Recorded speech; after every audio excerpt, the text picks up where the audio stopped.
for this opportunity to provide an introductory remark on this important panel. Today, surpassing World War II, the number of refugees is the highest in our modern history.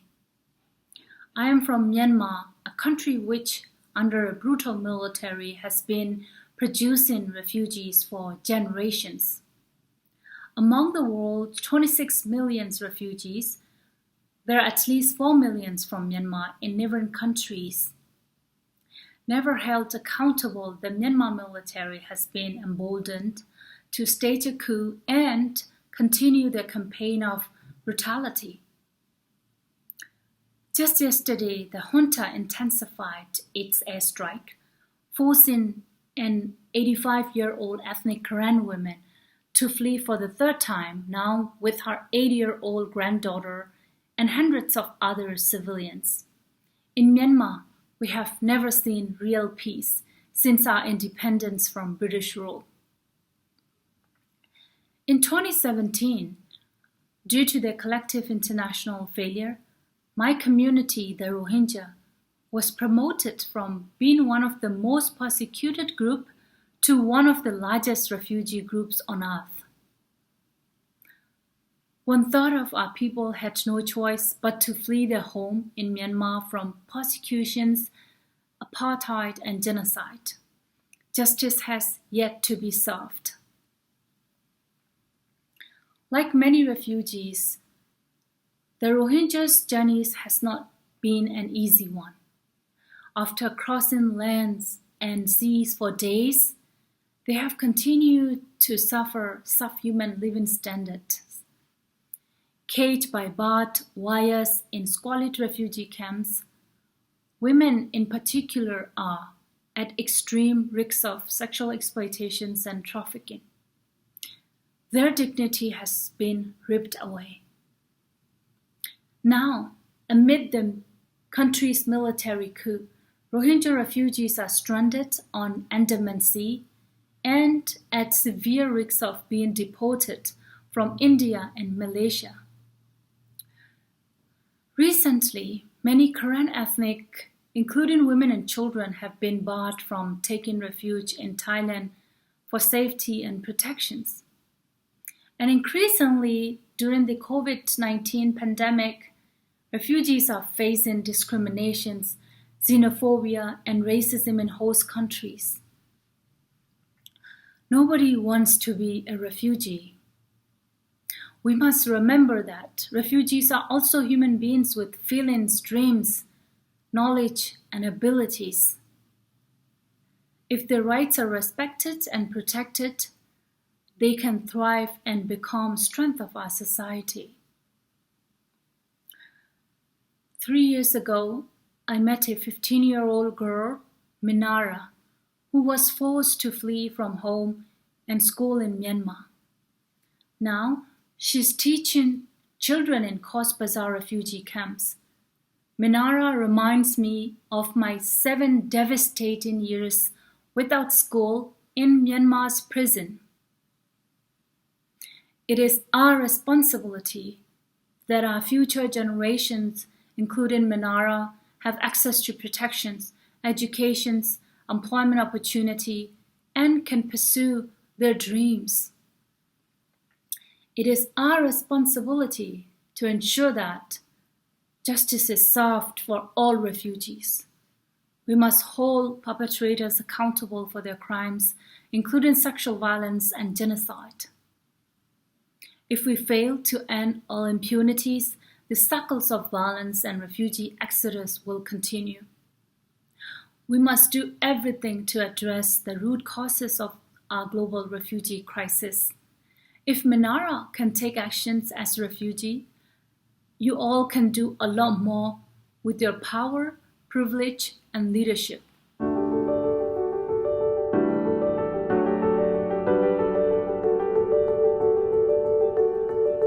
Hi, I'm U.S. Senator Chris Coons from Delaware. It's my honor to join you for this conversation between two of the most recognizable and most capable advocates on behalf of refugees. First, we're joined by Angelina Jolie, who is not just a talented and widely recognized actress and director, but also has served for many years as Special Envoy to the UN High Commissioner for Refugees. We're also joined by Hamdi Ulukaya, who's the founder and CEO of Chobani Yogurt, someone who grew up enjoying traditional Kurdish yogurt and has brought it to the United States and has now been a forceful advocate for the role of the private sector in addressing humanitarian crises, and in particular, welcoming and including refugees in the United States. Thank you both for being a part of this conversation today. Thank you for having us. Let me also thank Cindy McCain, the McCain Institute, and everyone who helps make the Sedona Forum happen year in and year out. All three of us knew and were inspired by Senator John McCain. It was my honor and joy to know him here in the Senate, to travel with him, and we hope to continue this conversation today in his spirit of leadership. If I might, Angelina, would you say that the situation for refugees globally has changed for the better or the worse in the 20 years that you've been connected with the UN High Commissioner for Refugees and have served as a special envoy?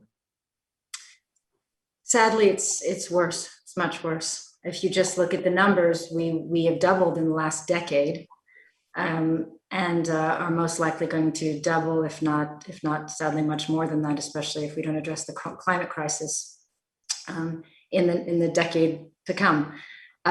It's not just that the numbers are growing, it's just that it seems that our inability to address the root causes, our inability to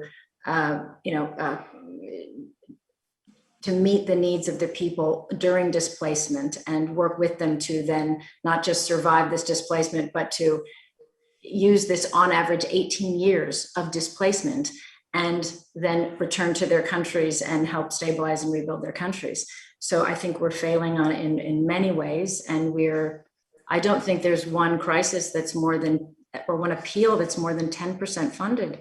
We have situations that are 2% funded. And what that really means in the field is people who are not going to survive.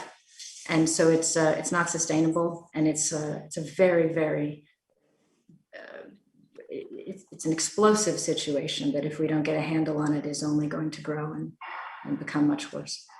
So you wrote an editorial with Senator McCain on the circumstances of the Rohingya, the genocide, the very horrific actions against the Rohingya. That ran in the New York Times in 2018. It was one of the last editorials that our friend Senator McCain published. How do you view the ongoing crisis regarding the Rohingya 3 years later? And if he were still with us today, which of the crises around the world, and they are many, and they are worsening, that you referenced, which of the current crises do you think our friend and senator would be charging into tackling today? Oh, I imagine he'd be on fire with many. I think, above all, from what I felt from him, was he felt this responsibility of what is American leadership internationally, and where do we stand? What is the principle, that we will stand on? What lines will we not cross, and what will we fight for? And I felt that strongly in working with him in 2018 about the Rohingya crisis and the genocide, and talking about what had to be done, who had to be held accountable, how seriously it must be taken to address what had happened to these people, what had been happening for very long times. I met Rohingya families in India decades ago. This is not a new situation. And I sadly, I reread what we had worked on together before this, and you read this and you see we were kind of begging for there to be a response. It is almost impossible not to connect the spillover of inaction and people being held accountable for horrible crimes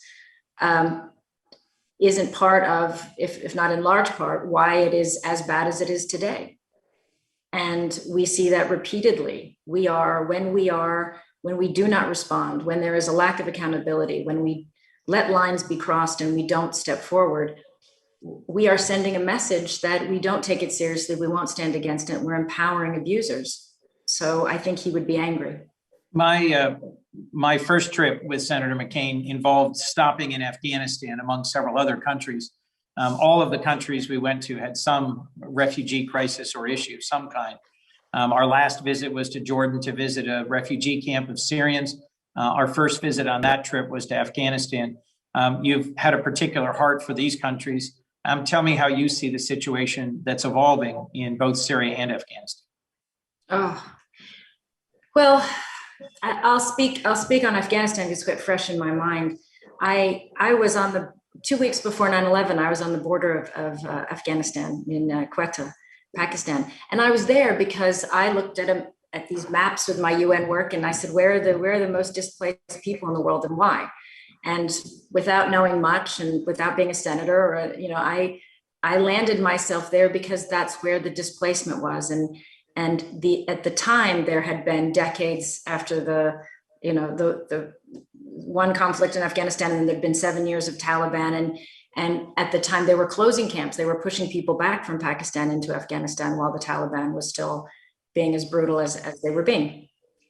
The point is, I have watched that moment. I have watched 9/11. I have watched the people forcefully returned to nothing. I have followed people back into Afghanistan and seen them. I've seen so many promises made and broken. I have met with troops, American troops, who've given their limbs and lives to believe in the cause of helping the Afghan people, most of all the women and girls. And I think we are in a moment where we are in grave danger of abandoning those promises. That's not to say about pulling out or not, or whether there should be troops. It's about our continued commitment to what we went in there for and what we rallied our nation behind, which was the defense of these innocent women and children. And if we are simply going to walk away, we are going to be seeing another crisis, and another refugee crisis, another humanitarian crisis. So we have to, because we already see a lack of protection for these women. We're already seeing executions of female, of women who are standing up for their rights and leaders in the country, executions. So we have to be very, very careful in this moment so we don't repeat the sins of the past, which we often do in that country. I have no doubt that if John were here, that he would be a forceful voice for us to ensure the safety of those who served alongside us as interpreters, those who worked with us in terms of security, and in particular, women who stood up and fought for their role and their rights in the society in Afghanistan. Hamdi, if I might bring you into this conversation, you also, just as Angelina was in Pakistan right before 9/11, you were in Colombia just before the pandemic hit, and you witnessed firsthand the massive influx of Venezuelan refugees into Colombia. Can you tell us more about what you saw and how that made you feel? Sure. It's, Senator Coons, it's great to be with you and Angelina. Before I start on Colombia, my journey getting involved with the topic of refugees, the biggest humanitarian crisis, has been recent, like 2016, 2015. All along, this issue has been around for a long, long time.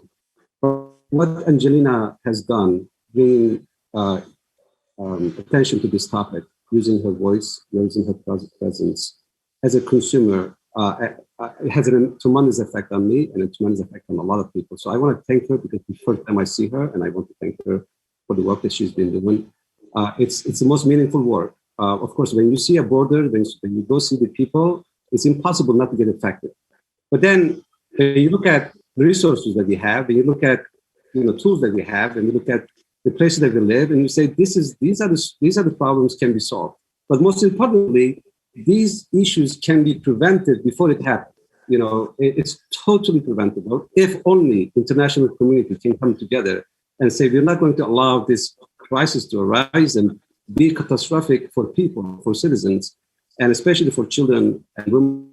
And we can solve this by getting together and finding solutions. It's true for Venezuela, it's true for Syria, it's true for Afghanistan, it's true for all the crises we look for.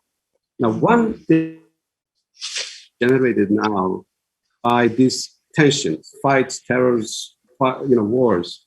But what should be we should be prepared for is there will be refugees going forward because of climate crisis that we're facing, because of a drought that we will be facing. So we will be facing this crisis no matter what. Some of it, we can be prevented. Some of it, we just have to respond to it the most humane way. Coming back to Colombia, similar to what I saw in Turkey, similar to what I saw in Lesbos in Greece or Jordan or Lebanon, it is people moving, running away from danger, trying to find a safety for themselves and their families, and trying to make new lives. And it's clear everywhere. When I went to Colombia, I knew of Colombia, I knew of Colombian people, but I was really blown away from the President Duque to the business community and the leaders of municipalities and ordinary people, the citizens coming up and they're saying that these are our brothers and sisters, we have to step up. Now, if you live in a country like Colombia where unemployment is very high and public resources are very limited, and then you are going through the challenges like they have been in the internal war, you would think that people will react differently. But yet, again and again, we see countries with very little resources stepping up. You see that in Turkey, you see that in Jordan, you see that in a lot of places. My goal was bring the business community along. So within a few days, we were there. We got together as CEOs, 20, 30 of us, maybe more. We shared our experiences. I shared my experiences. And we talked about the importance of business stepping up, not leaving this topic only for the government and NGOs. And I shared experience. You're wearing a ball cap that has the word tent on it. My understanding is you've launched a nonprofit, the Tent Partnership for Refugees, that focuses on mobilizing private sector resources to help refugees settle into new communities. Can you just tell us a little bit more, Hamdi, about your work engaging the private sector in welcoming and supporting refugees in their struggles? Sure. And my whole journey started in upstate New York when I bring back this old factory that was closed. So when I hired everybody back that used to work in that factory, I widened my geography of hiring and hit this town called Utica, and where I used to live, beautiful small town. And they said that a lot of refugees are being settled here, but they're having a hard time finding jobs. And simple as it might be, and when I did, and I found out the reason that they were having hard time finding jobs is either language or transportation or training. And it really hits the HR department. So I basically said, okay, well, we'll get some cars, we'll get some translators, and we'll do the training at the work. In a few years, in this very rural community in upstate New York, where the only immigrants they had seen before was Frank, who's from Sicily, who has a pizza shop in that town, and I was the second one. So they had never seen people from, Nepal or Syria or South America. What I saw in a few years, Senator Cole, is, people from 19 different languages, 19 different countries, 16 different languages. We get together and became family, and shoulder to shoulder, we make yogurt and we build life. And when I saw that, I realized that you don't stop being refugee when you move to a safety place. You don't stop being refugees when you come to the US or to Europe or any other place. You stop being refugee the minute you get the job. And that's the minute you stand on your feet. That's the minute you contribute to the family. That's the minute you start to be part of society. And then I watch how their children went to these schools, how they become member of society and community, how they contributed to my company, Chobani, and to everyone around it. And I thought, not only is the obligation of business to get involved, but it's really good for business to get involved, because I just saw what kind of energy and engine I got my own business. So I started Tent. I went to Geneva and a couple of other places, and we started with 4 companies, UPS, Airbnb, MasterCard, and Johnson & Johnson. Today, we have about 140 multinational large companies all around the world committed to hire refugees, train refugees. During the pandemic, we did in an announcement, companies supporting LGBT communities, women in Europe, and in Colombia, we created this coalition of 25 companies coming up, making commitment of hiring refugees from Venezuela. And that, I like to believe that the business community affected President's decision. I'm going to allow our brothers and sisters from Venezuela to legally to work, have an access to public, schools and hospitals, that kind of services. And that, to me, is the most beautiful news. Nothing so good about this whole thing, but seeing a leadership rising and answering, and businesses stepping up, is the beginning of solving probably this issue in Colombia and globally. So as TENT, we try to create coalition wherever we go, and we try to work with policymakers to make it easier for companies to hire and train refugees. And hopefully with this effort, because businesses and brands have some powerful voices, can impact the brand refugee in society and think refugees what they deserve to be taught with, which is, this amazing human spirit, this fight for better days, this trouble that they've gone through, but yet looking for better opportunities for their children and for their families. And if anything, we should celebrate this spirit, not to push away from our communities and society. So hopefully, with these efforts, we have this perception of refugees, which is, I think, Angelina and I, we totally agree that is important. How these are brothers and sisters, people just like you and I, did not want to move, did not want to go anywhere. They're forced to, and not looking for a new life. If anything, with our arms and our homes and our communities, let them to be part of it, and not only be part of it, move us forward and make us better in every front, which a lot of studies shows that it is the case. So that's the work I do. Hopefully, continue to do so. Let me ask two more questions, if I might, of both of you. Hamdi, Angelina, you've both mentioned climate change and the ways in which the coming climate chaos is going to further exacerbate the already out of control challenges we have with internally displaced peoples, with international refugees around the world. How do you see climate having an impact on refugees? And how do you see your role as a leader among CEOs, a leader among celebrities, in using your voice and your responsibility to help us focus on climate and the ways in which climate change will exacerbate refugees as a challenge for our world? Well, I think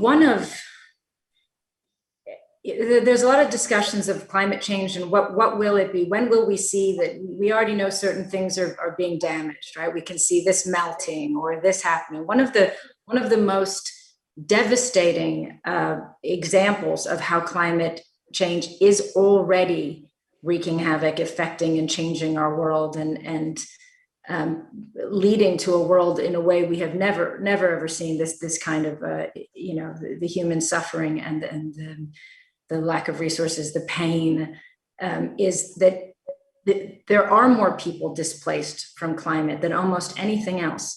Because even when you think of Darfur is lack of water. There are so many conflicts where it is the fight over the resources. It is the desperation grown from the desert expanding, from the lack of water, from the natural habitat of the tribal peoples being completely erased. That is why many of these conflicts are happening. It's why there is no sudden, easy return home or solution when there's a kind of agreement signed. You can't, there are islands that are sinking. There are places where people live that no longer will exist.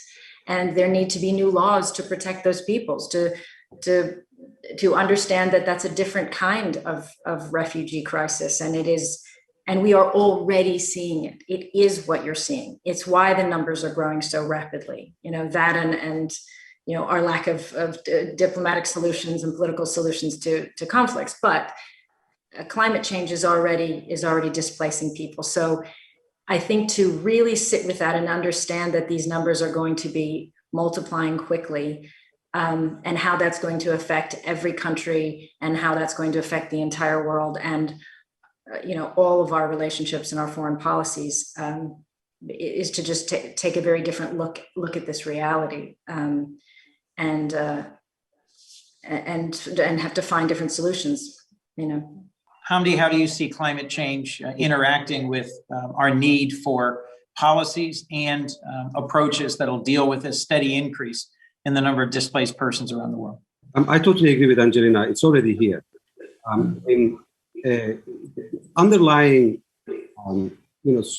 reason of a lot of conflicts is really limited resources, already creating conflict.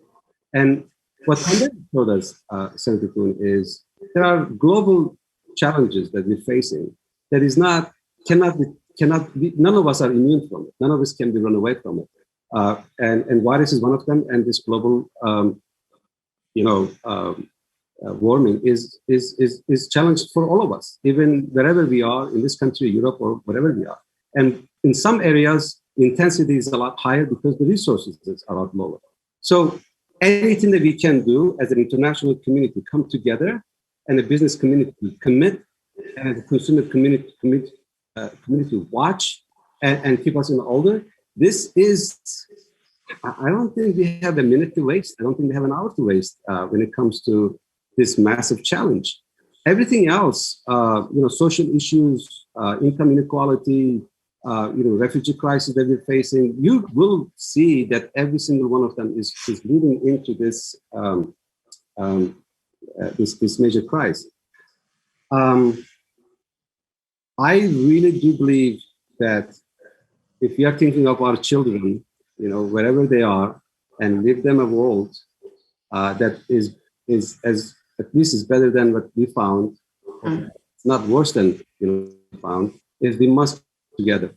And I know there's a lot of value on what business community do, consumers' power is, but I cannot emphasize enough on policy makers to come and meet and above and beyond politics and come up with solutions, because policies really is going to help. And international community is massively needed. We see it in our work when it comes to this humanitarian, when it comes to refugees. So I am really encouraged on the consumer and the people front, especially among youngs. I'm really encouraged on this ESG topics becoming a really top topic on the business community when it comes to investments. But we are just in the beginning of this, and we have no time to waste. Well, this has been a great conversation. I really have enjoyed hearing from both of you. Let me ask you a closing question, if I might. For those who are joining this McCain Institute Sedona Forum virtually, what's your call to action? What would you have them take away from this conversation about the current refugee crisis and about what we can and should be doing together? Hamdi, I'll ask you to start. Well, I'm going to say what I know the best. And I tell all my CEO colleagues and the business community, I say, hire refugees.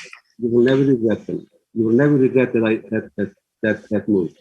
And TANT is here to help, is any form of shape that you need to give you information on how. But what I can tell is the minute you get involved with this humanitarian topic, the rewards you get, not only as a responsibility that you must do, but what it brings to your business is something that you cannot put price tag on. And that's what I tell all my CEO friends and business community. And I'm blown away with the response that I'm getting. The second part I will say is, even if we can't hire because we are distant from the community of refugees, we can encourage our supply chains to look into this. And we can help the humanitarian organizations to reach out to children and women wherever they are in the camps and cities, and tell them that as a humanity, we are next to you. And that work is extremely impactful and extremely powerful. And I find that work to be extremely effective business and culture and performance of the business. So that would be my ask. It is a work of love and is embedded in this country's, every corner is embedded in our families, And this is a family of humanity. I believe that it's not disconnected from the business. Thank you, Hamdi. Angelina, how would you call to action the folks who are joining us virtually today? I would say that we have to look at where we're failing, and we have to understand where, as somebody who's worked at the UN for 20 years and continues to work with the UN and believes in what we do in the field, we're failing. And a lot of this is to do with the Security Council members, one of which is us, the Americans. We have to really take a good hard look at what we're allowing to happen. We cannot be selective about who we defend and whose abuses we ignore, whether it's in our business interests or whatever excuse we give ourselves.